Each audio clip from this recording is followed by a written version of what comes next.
আল্লাহ হযরত হাফেজ জুবায়ের আহমদ আনসারী রহমতুল্লাহি আলাইহির সুযোগ্য সাহেবজাদা, কনিষ্ঠ সাহেবজাদা আমার ভাই হযরত মাওলানা সাইফুল্লাহ আনসারী সাহেব দামাত বারাকাতুহুল আলিয়া হুজুর আসছেন।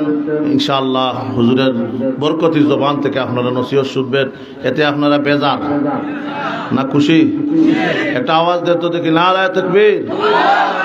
পিছনে এরা কয় না, কয় আইসুন তো আইসুনই, আওয়াজ দেন না, নারায়ে তাকবীর। আল্লাহ জাযাকাল্লাহ। আল্লাহর কাছে দোয়া করি আল্লাহ হযরতের কবরকে আল্লাহ জান্নাতের টুকরা বানাইয়া দেন। হযরতের ছেলেকে আল্লাহ হযরতের কায়েম মুকাম বানাইয়া দেন। আমিন। হযরত দুনিয়া থেকে যাওয়ার কারণে যে আমরা ফুজাইল ইবনে আয়াজ এক ডাকাইত ছিল, পরে আল্লাহর ওলি হইছেন, বড় ডাকাইত।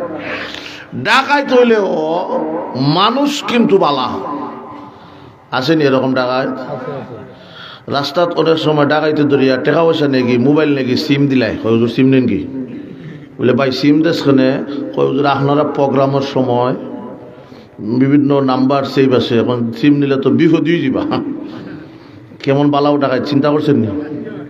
ফুজাইল ইবনে আয়াজ উনিও তখন ডাকাত, কিন্তু উনার অবস্থা হলো উনি রাত্রে তার সাঙ্গবাঙ্গ যারা তার সেলারা মুন্ডা এরারে ডাকাতি ফাটায়, আর উনি লাম্বা পাঞ্জাবি লাগাইয়া একবারে তসবি সুই লাগে বালা করে আবা লাগাইয়া ফাঁকি উগড়ে ফিন্দা জঙ্গল গিয়া যায় নামাজ বিছিয়া জিকির করে লা ইলাহা ইল্লাল্লাহ।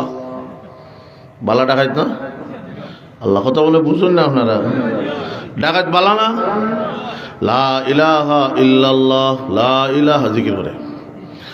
তো ওই রাস্তা দিয়ে এক লোক অনেক টাকা পয়সা সাথে চিন্তা করছে, রওনা দিছে। সন্ধ্যার পর হয়ে গেছে, সূর্য ডুবে গেছে। তখন কয় হায় হায়, কই রওনা দিলাম? ফুজাইল ইবনে আয়াজে ফাইলে তো ধরে লইব, সব টাকা পয়সা লইয়া দিব কি?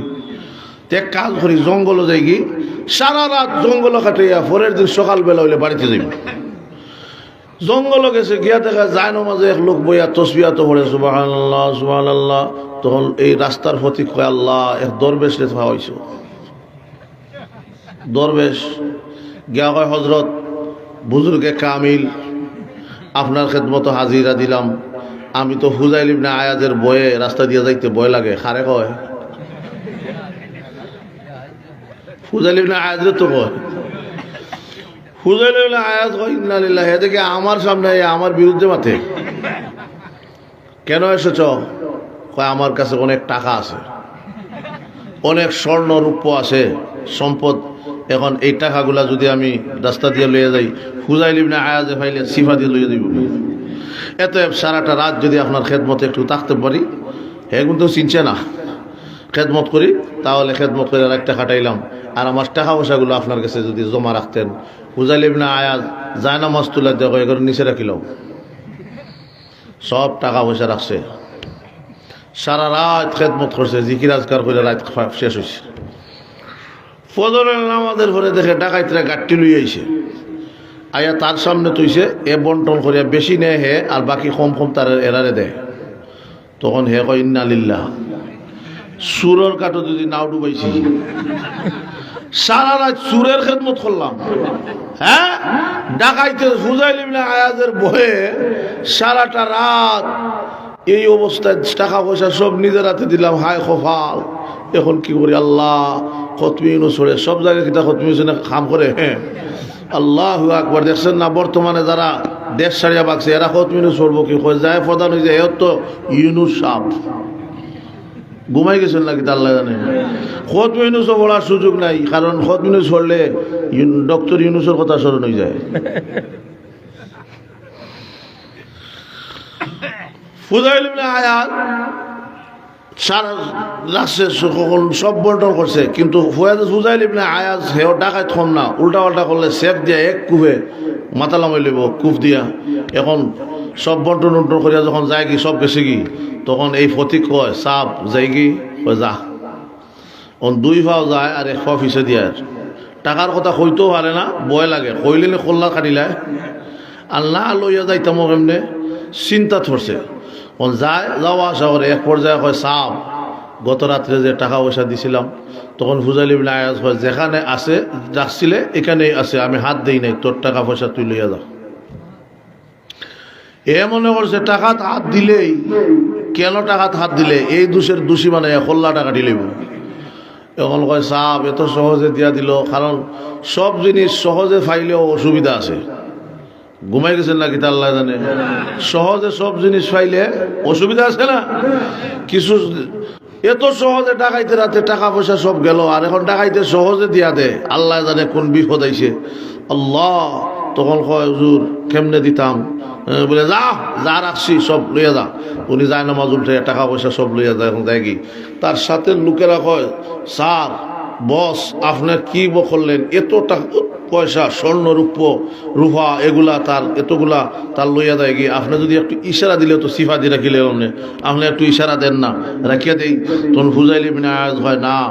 আমি যখন ডাকাতি করি ডাকাইতের লেবাসে করি, আর আজ এখানে জায়নামাজে বসেছি দরবেশের লেবাসে, রসুলের লেবাস আমার শরীর লাগানো। আজ যদি আমি ডাকাতি করি তাহলে আমার বদনাম হবে না, রাহমাতাল লিল আলামিনের সুন্নতের বদনাম হয়ে যাবে। আল্লাহ ডাক দিয়ে ফেরেশতারা আমি ফুজাইল ইবনে আয়াজের খোবালো হেদায়েত দিলাম। সুবহানাল্লাহ বলবেন না? কিন্তু হেদায়েত হইলে তো একটা সময় সুযোগ লাগে। পরের দিন সকালবেলা বন্টন করিয়া স্বর্ণ রূপা লইয়া যখন রাস্তা দিয়া যায়, তখন মসজিদের এক মুয়াজ্জিন সাহেব মসজিদে বয়ে বয়ে কোরআন তিলাওয়াত করে, বিসমিল্লাহির রহমানির রহিম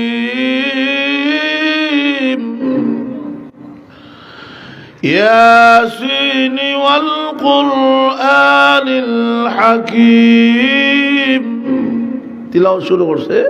ফুজাইল ইবনে আয়াজে যখন কোরআনের ধাক্কা সিনাত গিয়া লাগছে, তখন কলবের ভিতরে ধাক্কা লাগছে, আর চোখের দিয়া নদী শুরু হয়েছে, চোখ দিয়া পানি ঝরা শুরু হয়েছে। কারণ কোরআন শরীফের অ্যাকশন আসেনি না নাই?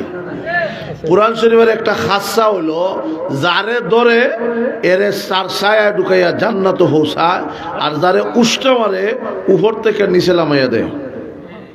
ঠিক না? আবু জেহেল আবুল হেকম আছিল, বুদ্ধিজীবী, দেশের প্রেসিডেন্ট। আবুল আহাব দেশের নেতা, কোরআন উষ্টা দিছে, একবারে নিচের থেকে নিচে নামাইয়া দিছে। ঠিক না বেঠিক?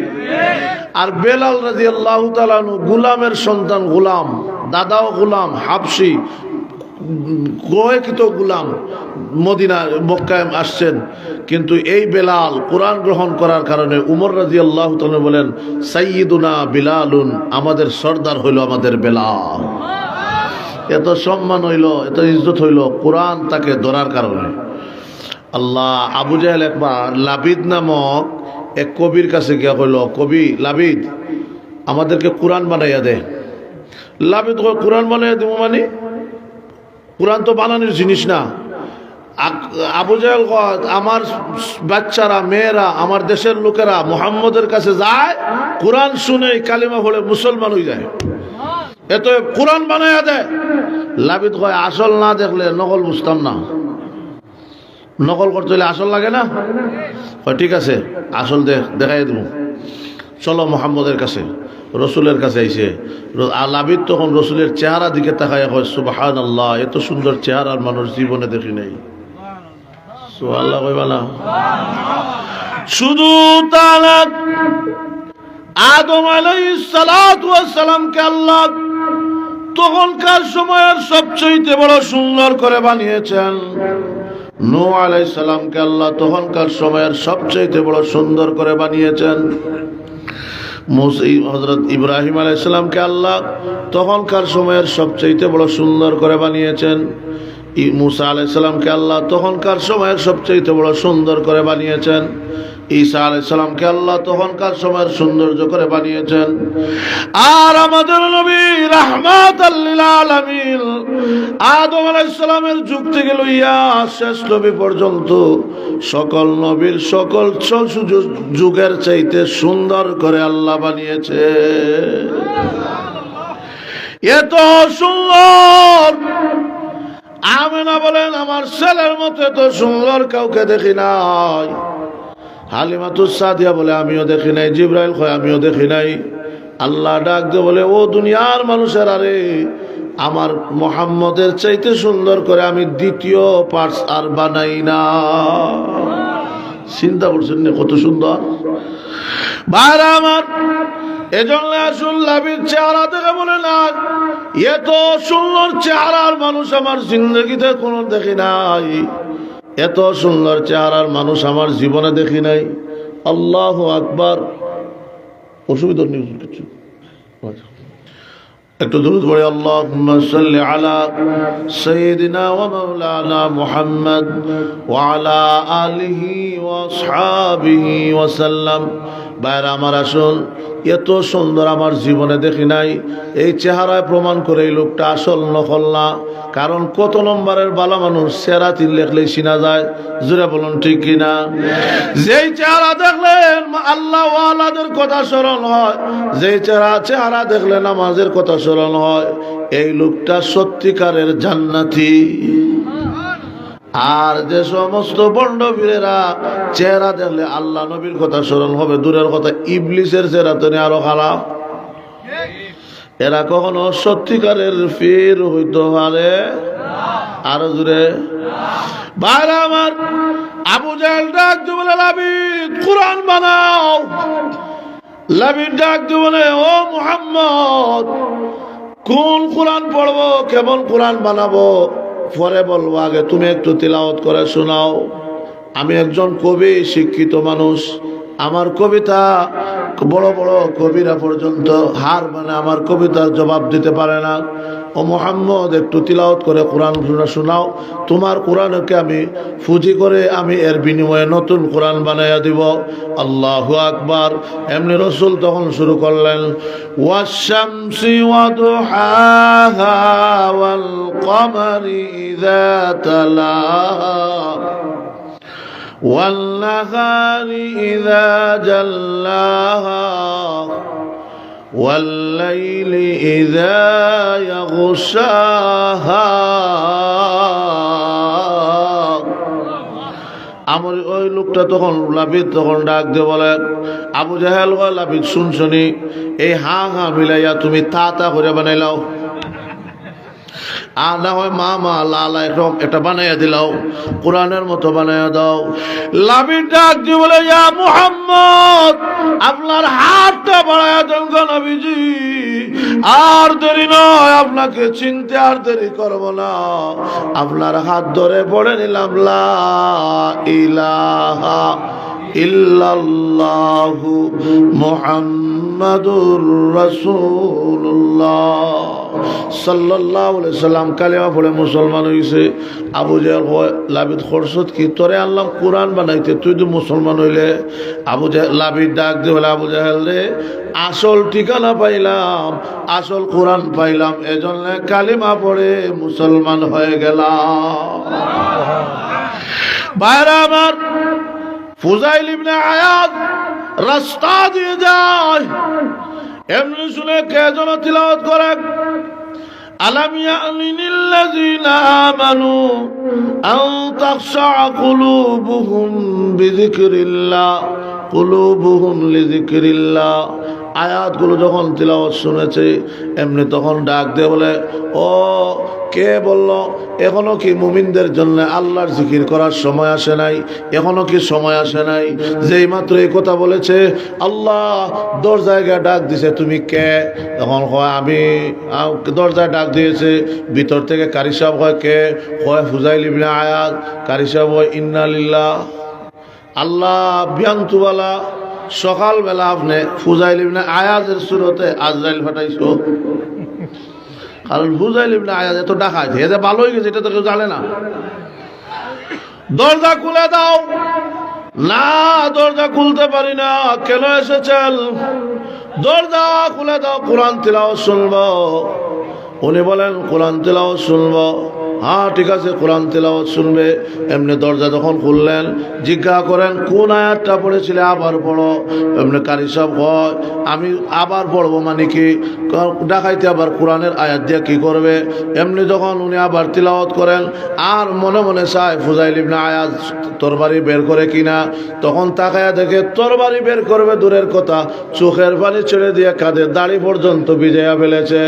ডাক দিয়ে বলে, ও কারি সাহেব হাত বাড়া। বাজান, আমি কিন্তু এতদিন ভুল রাস্তায় ছিলাম, এতদিন অন্যায় করেছি, অপরাধ করেছি, আপনার হাতটা বাড়াইয়া দেন, আপনার হাত ধরে কালিমা পড়ে মুসলমান হয়ে গেলাম, আমি তওবা করে ফেললাম, আর জীবনে ডাকাতি করব না। চতুর্দিকে বদনাম শুরু হয়ে গেল। ভাইরা আমার, উনি যখন দুনিয়া থেকে বিদায় নিয়ে যাবেন, উনার একজন মেয়ে আছে, ওই মেয়ে ডাক দিয়ে বলে, উনি একজন মেয়ে আছে, মেয়ে বলে, স্ত্রী ডাক দিয়ে হয়, স্বামী দুনিয়া থেকে বিদায় নিয়ে যাবেন, কিন্তু মেয়ের বিবাহের ব্যবস্থা করলেন না, মেয়ের এখনো বিবাহ হয় নাই, আপনি যে দুনিয়া থেকে বিদায় নিয়ে যাবেন, মেয়ের অবস্থা কি? উনি কয়, আবু কুবাইস পাহাড়ে যাও, আর গিয়ে বলো ফুজাইল ইবনে আয়াজের স্ত্রী সন্তান এসেছে, তার মেয়ের যেন বিবাহের ব্যবস্থা করে দেয়। আল্লাহু আকবার। ওনাকে জিজ্ঞাসা করা হলো, আপনি বুঝলেন কেমনে? বলে, আমার কানে কানে ফেরেশতারা এসে বলেছে, আল্লাহ তাখাফু ওয়ালা তাহজানু, তোমার কোনো ডর নাই, ভয় নাই, তোমার দুনিয়া আখিরাতের জিম্মাদার আল্লাহ। এজন্য যারা বলে আল্লাহ আমার রব, আচ্ছা নিউজুর